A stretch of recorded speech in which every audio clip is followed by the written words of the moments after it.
Hello guys, welcome to Ramya's food world. കേരമീൻ മുളകിട്ട് വെക്കാൻ മുന്നേ അപ്പോൾ കേരമീൻ ഞാൻ ക്ലീൻ ചെയ്ത് കഷ്ണിച്ച് നല്ല ചെറിയ ചെറിയ പീസാക്കി വെച്ചിട്ടുണ്ട്. അപ്പോൾ ഇത് വെറൈറ്റി ഒരു കറിയാണ് കേട്ടോ, ഒന്ന് ട്രൈ ചെയ്ത് നോക്കണം. അപ്പോൾ അതിന് വേണ്ടി കൊച്ചുള്ളി ഒരു 10-15 എടുത്ത് വെച്ചിട്ടുണ്ട്, 3-4 പച്ചമുളക്, ഇഞ്ചി, പിന്നെ ഒരു 10-15 വറ്റൽമുളക് ചെറു ചൂടുവെള്ളത്തിൽ ഇട്ട് വെച്ചിട്ടുണ്ട് കേട്ടോ. ഒരു അരമണിക്കൂറോളം ഞാൻ ഇട്ട് വെച്ചിട്ടുണ്ട്.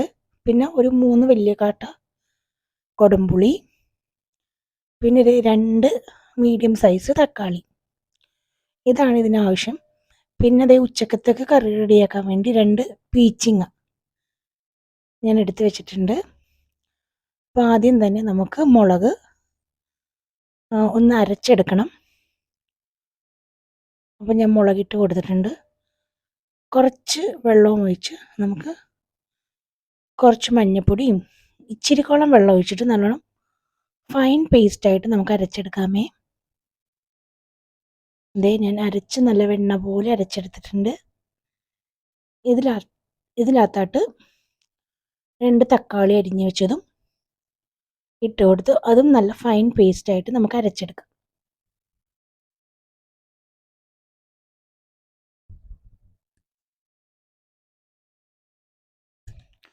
നല്ല ഫൈൻ പേസ്റ്റായിട്ട് അരച്ചെടുത്തിട്ടുണ്ട്. ഇനി നമുക്ക് ഗ്യാസ് അടുപ്പ് കത്തിച്ച് ഒരു ചട്ടി വെച്ച് കൊടുത്ത് കുറച്ച് വെളിച്ചെണ്ണ ഒഴിച്ചു കൊടുക്കാം. എണ്ണ നല്ലോണം ചൂടായി വരുമ്പോഴത്തേക്കും ഒരു 1/4 ടീസ്പൂൺ മുഴുവൻ ഉലുവ പൊട്ടിച്ചു കൊടുക്കാം. അതിലാട്ട് നമുക്ക് ഇഞ്ചി, പച്ചമുളക്, ചുമന്നുള്ളി എല്ലാം ഞാൻ ചതച്ചെടുത്ത് വെച്ചിട്ടുണ്ട്. ആദ്യം നമുക്ക് ഇഞ്ചി ഇട്ട് കൊടുക്കാം. ഇഞ്ചി ഒന്ന് മൂത്ത് വന്നതിന് ശേഷം നമുക്ക് ചുമന്നുള്ളി 10-15 ചുമന്നുള്ളി ഞാൻ ചതച്ചെടുത്തിട്ടുണ്ട്, അതും നമുക്കിട്ട് കൊടുക്കാം. അതും നല്ലോണം വാടി വന്നവരും വെയിറ്റ് ചെയ്യാം കേട്ടോ. വാടി വന്നിട്ടുണ്ട്. അപ്പോൾ നമുക്ക് ചതച്ച് വെച്ചേക്കണം പച്ചമുളക് ഇട്ട് കൊടുക്കാം. വേണമെങ്കിൽ 2 കഷ്ണം വെളുത്തുള്ളി ഈ സമയത്ത് ഇട്ട് കൊടുക്കാം കേട്ടോ. ഞാൻ വെളുത്തുള്ളി ഇട്ട് കൊടുത്തിട്ടില്ല. അതും നല്ലോണം വാടി വരുമ്പോഴത്തേക്കും നമുക്ക് നേരത്തെ അരച്ച് വെച്ചേക്കുന്ന മുഴുവൻ മുളകും 1/4 ടീസ്പൂൺ മഞ്ഞളും 2 തക്കാളിയും ചേർത്തതും കൂടെ നല്ലോണം വഴറ്റി എണ്ണ തെളിയണ വരെ നമുക്ക് വെയിറ്റ് ചെയ്യാം കേട്ടോ. എണ്ണ മുകളിൽ തെളിഞ്ഞ് വന്നവരെ നമുക്ക് വെയിറ്റ് ചെയ്യാം.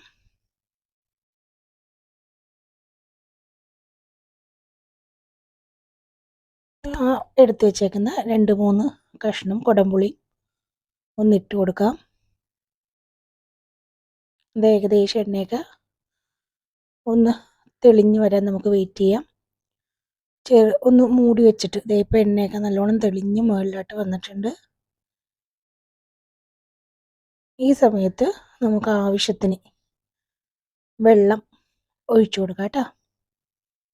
എണ്ണയൊക്കെ നല്ലോണം തെളിഞ്ഞ് ആ വെള്ളമൊക്കെ തക്കാളിയുടെ ആ വെള്ളത്തിൻ്റെ അംശമൊക്കെ വറ്റിയിട്ടുണ്ട്. ആ സമയത്ത് നമുക്ക് ആവശ്യത്തിന് വെള്ളം, ഇത് മുളകിട്ട് പറ്റിച്ചതായതുകൊണ്ട് അധികം വെള്ളം ഞാൻ വെക്കൂല, അധികം ആവശ്യത്തിന് വെള്ളം ഒഴിച്ചു വെച്ചിട്ടുണ്ട്. മീൻ മുങ്ങിക്കിടക്കാൻ പരുവത്തിന് കുറച്ച് കറി ലീവ്സ് ഇട്ട് കൊടുക്കാം. ആവശ്യത്തിന് ഉപ്പും ചേർത്ത് കൊടുത്ത് നമുക്ക് അടച്ച് വെച്ച് നല്ലോണം തിളക്കണ വരെ നമുക്ക് വെയിറ്റ് ചെയ്യാം കേട്ടോ.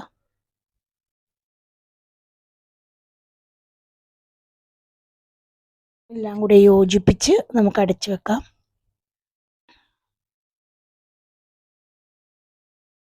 ചാറൊക്കെ നല്ലോണം തിളച്ചിട്ടുണ്ട്. ഒരു 5 മിനിറ്റ് ചെറുതീയിൽ വെച്ച് ഞാൻ തിളച്ച് വന്നിട്ട് ഒരു 5 മിനിറ്റ് ഞാൻ ചെറുതീയിൽ വെച്ചിട്ടുണ്ടായിരുന്നു. അതേ നല്ലോണം ചാറൊക്കെ നല്ലോണം കുറുകി വന്നിട്ടുണ്ട്. ഇനി ഉപ്പും പുളിയൊക്കെ ഉണ്ടാകുന്ന നോക്കാം നമുക്ക്. ഈ പാകത്തിന് ഉപ്പും പുളിയും എല്ലാം ഉണ്ട്. ഞാൻ കല്ലുപ്പാണ് ഇട്ടേക്കണത്. അപ്പോൾ നമ്മൾ പൊടിയുപ്പാണെങ്കിൽ എടുക്കണതിൻ്റെ ക്വാണ്ടിറ്റിയുടെ പകുതി എടുത്താൽ മതി കല്ലുപ്പ്. ഇതേ എണ്ണയൊക്കെ നല്ലോണം തെളിഞ്ഞ് വന്നിട്ടുണ്ട്. ഈ സമയം നമ്മൾ കഷ്ണിച്ച് വെച്ചേക്കണ മീൻ നമുക്ക് ഇട്ട് കൊടുക്കാം.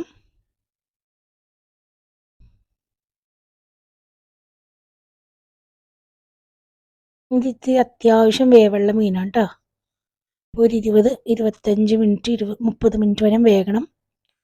ഒന്ന് നല്ലോണം തിളച്ച് വരുമ്പോഴത്തേക്കും നമുക്ക് ചെറുതീയിലാക്കി കൊടുക്കാം.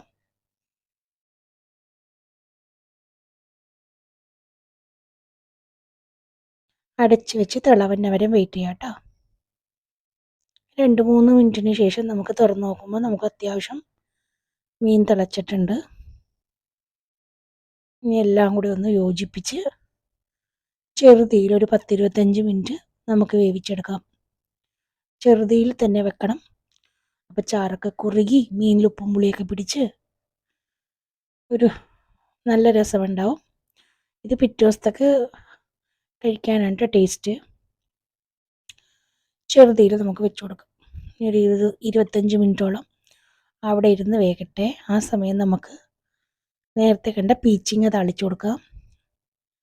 ഒരു പാൻ വെച്ച് കുറച്ച് വെളിച്ചെണ്ണ ഒഴിച്ച് വെളിച്ചെണ്ണ ഒന്ന് ചൂടായി വരുമ്പോഴത്തേക്കും ഒരു 10 ചെറിയ ഉള്ളി ഞാൻ അരിഞ്ഞെടുത്തിട്ടുണ്ട്. അതൊന്ന് വാടി വന്നേരം വെയിറ്റ് ചെയ്യാം.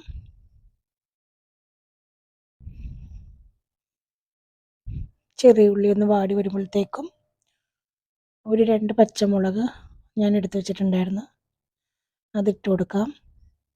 പിന്നെ ഇടിച്ച മുളക് അതൊരു ടീസ്പൂൺ എടുത്തിട്ടുണ്ട്. അതും ഇച്ചിരി മഞ്ഞളും ഇട്ട് കൊടുത്തിട്ട്, പിന്നെ കൊച്ചിയിൽ എല്ലാ പച്ചക്കറിയിലും ഇച്ചിരി ചെമ്മീൻ ഇടും കേട്ടോ. അപ്പോൾ ഞാനിവിടെ പച്ചക്കറിയിലൊക്കെ ഇച്ചിരി കോളം ചെമ്മീനിടും. ഒരു പിടിക്കോളം കൈപ്പിടിക്ക് ചെമ്മീനിടും. ആവശ്യത്തിന് ഉപ്പ് ഇട്ടിട്ട് വെള്ളം ഒഴിക്കേണ്ട, ആ ചെമ്മീൻ തന്നെ വെള്ളം ഇറങ്ങും. നമുക്ക് പീച്ചിങ്ങയും കൂടെ ഇട്ട് കൊടുക്കാം. എന്നിട്ട് അടച്ച് വെച്ച് നമുക്ക് വേവിച്ചെടുക്കാം കേട്ടോ. ഇടയ്ക്കിടയ്ക്ക് ഒരു 2 മിനിറ്റ് ആകുമ്പോഴത്തേക്കും നമുക്കൊന്ന് ഇളക്കി കൊടുക്കാം. അപ്പോൾ താഴത്ത് നല്ലോണം വെള്ളം ഉണ്ടാവും. ആവശ്യത്തിന് നമ്മുടെ പീച്ചിങ്ങ വേകാനുള്ള വെള്ളം ഉണ്ടാവും. ഇതേ മീൻ കറിയും പീച്ചിങ്ങയും ചെമ്മീനും കൂടി താളിച്ചതും പിന്നെ രാവിലത്തെ തക്കാളി ചട്നിയും കൂട്ടി നമുക്ക് ചോറ് തിന്നാം കേട്ടോ.